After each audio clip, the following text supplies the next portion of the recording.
जय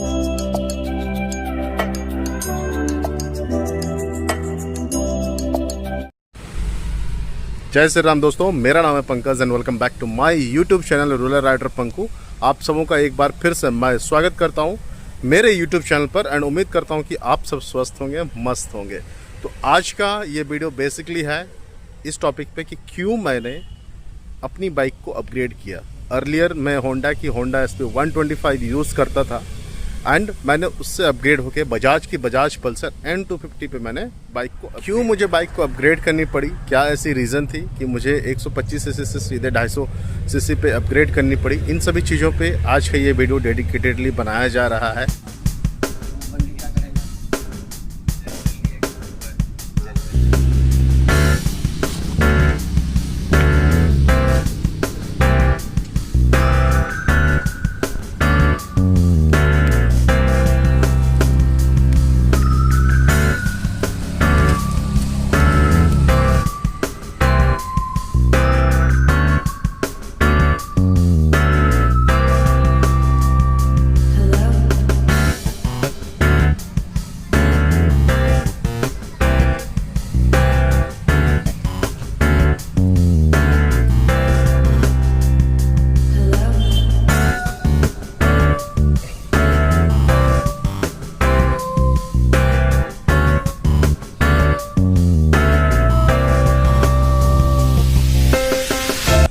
राइट, तो उम्मीद करता हूँ कि आपको सिनेमैटिक वीडियो पसंद आई होगी। अब बात करते हैं हमारे मेन पॉइंट ऑफ व्यू पे या मेन पॉइंट्स पर कि मैंने होंडा की SP 125 जिसको मैं पिछले 5 साल से ओन कर रहा था उससे अपग्रेड हो गया मैंने बजाज के बजाज पल्सर N250 पे अपग्रेड क्यों किया, क्या रीजन्स है, क्यों मुझे अपग्रेड करनी पड़ी, इन सब पॉइंट्स पे बात करते हैं।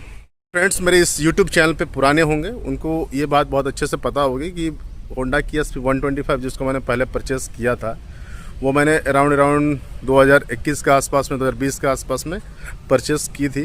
तो दैट इज़ अराउंड 5 years एगो, यानी कि 5 साल मेरी बाइक पुरानी हो चुकी थी। एंड इस 5 साल के दौरान मैंने उस बाइक को लगभग 1 लाख किलोमीटर ड्राइवन कर चुका था।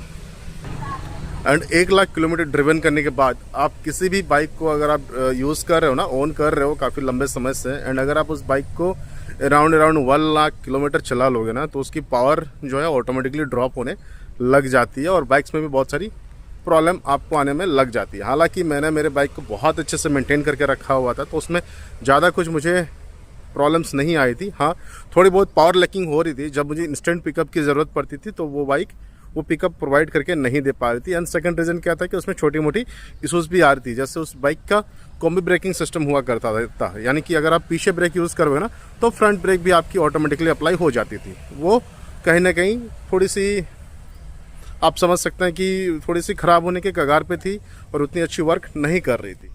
काफ़ी समय से लगभग अराउंड 6 मंथ से मैं ये चीज़ को महसूस कर पा रहा था अपनी होंडा SP 125 में कि उसकी फ्रंट ब्रेक सही से नहीं लग रही है। अगर आप रियर ब्रेक को अप्लाई कर रहे हो तो दैट मीन्स उसकी जो कॉम्बी ब्रेकिंग सिस्टम है वो डैमेज हो रही थी। और उसके लिए मैंने उसके रिपेयरमेंट की भी बात की थी शोरूम पर, जो अराउंड कॉस्ट मुझे 4,000 to 5,000 का बताया गया था। तो मुझे उतनी सेटिस्फेक्शन नहीं लगी कॉस्ट पे।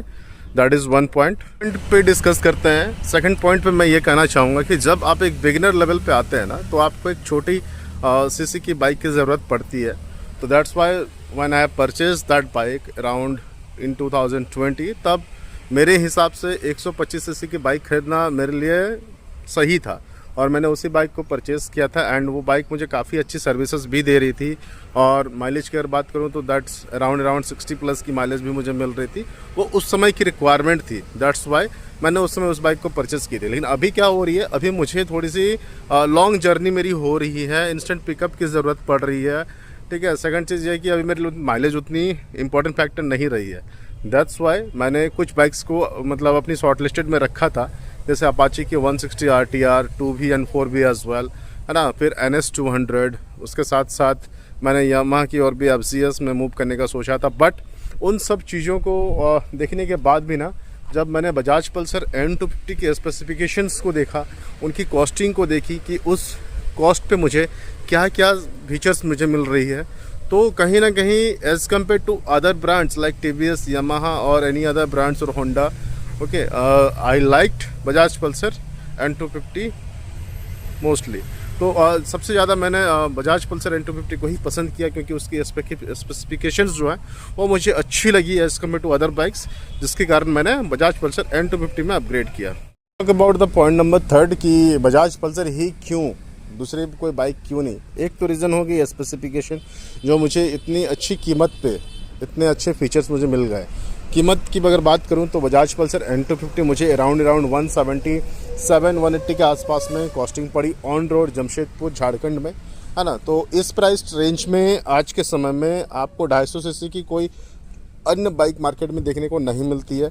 सेकंड थिंग ये है कि मुझे अभी मेरी चेकलिस्ट की अगर बात करूं तो चेकलिस्ट में मेरी अभी बहुत सारी लॉन्ग राइड्स है, जिसको मैं कहीं ना कहीं 125 सीसी की बाइक से कंप्लीट नहीं कर पाता।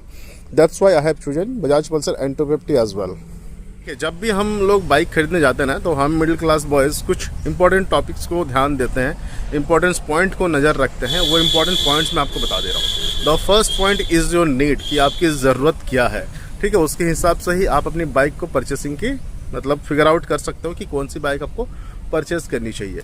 सेकंड पॉइंट की अगर बात करूं तो सेकंड पॉइंट में आपका आ जाता है आपका बजट, कि आपका बजट कितना है, ठीक है। अगर आपकी बजट मान के चलिए 1.5 लाख का है या 2 का है, ठीक है, या मोर देन दैट है, जो भी है, तो जो भी आपका बजट बनता है ना, वो बजट आपके लिए बहुत इंपॉर्टेंट रोल प्ले करता है। कि आपको बाइक्स तो कोई भी पसंद आएगी, बट एट द एंड क्या होता है ना कि आपका बजट अगर उसको सपोर्ट नहीं करता है, तो फिर आपका वो चेकलिस्ट या आपकी वो पसंद जो है वो कहीं ना कहीं आपको उसको भूलना पड़ता है। So the second point is your budget. Budget आपका एक अच्छा होना बहुत ही ज़रूरी है, ताकि आप अपने रिक्वायरमेंट के हिसाब से, अपने बजट फ्रेंडली के हिसाब से बाइक आप परचेस कर सको।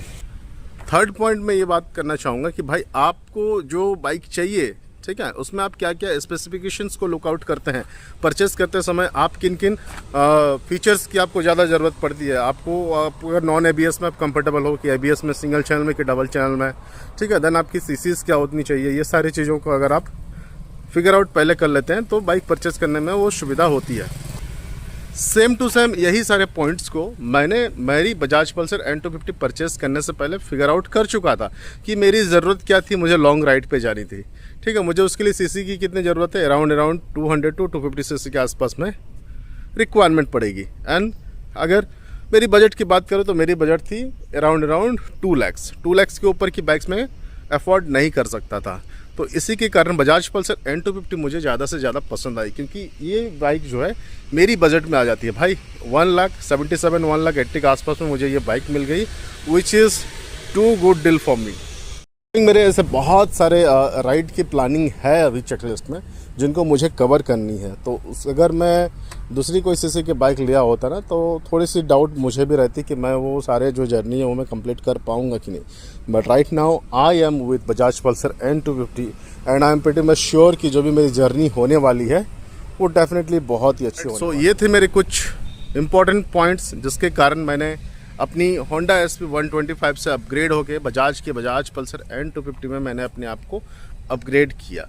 उम्मीद है आपको ये वीडियो पसंद आई होगी और इस वीडियो से छोटी मोटी जो इन्फॉर्मेशन है वो भी आपको मिली होगी। तो वीडियो को अगर आप पसंद किए हो या चैनल पे अगर आप न्यू हो तो चैनल को सब्सक्राइब करके बेल आइकन को जरूर दबा दीजिए। एंड सेकेंडली चैनल को सब्सक्राइब ज़रूर कीजिए और अपने फ्रेंड्स के साथ में शेयर भी ज़रूर कीजिए। मिलते हैं आप सबसे नेक्स्ट वीडियो में, तब तक के लिए अपना ध्यान रखें, स्वस्थ रहें, खुश रहें, मस्त रहें। धन्यवाद।